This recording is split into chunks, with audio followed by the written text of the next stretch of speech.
I am sure बऱ्याच लोकांनी ऐकलं असेल अबाउट इरिटेबल बाउल सिंड्रोम और IBS. But what is it exactly? It is basically an altered sensitivity और hyper sensitivity of the nerves of the intestinal tract.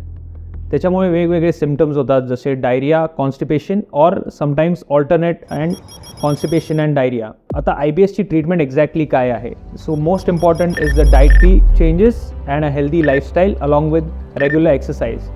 So low FODMAP diet घेणं हे फार गरजेचं आहे. त्याच्याऐवजी medicines are required for certain conditions such as anti diarrhoea medicines, sometimes for constipation laxatives are required, आणि gut सेन्सिटिव्हिटीला treat करण्यासाठी some antispasmodic medicines are also required. हे फार महत्त्वाचं आहे लक्षात घेणं की IBSचे सिम्पटम्स रिकरिंग असतात. त्यामुळे regularly working on your healthy lifestyle and dietary changes and sticking to a good diet is very important.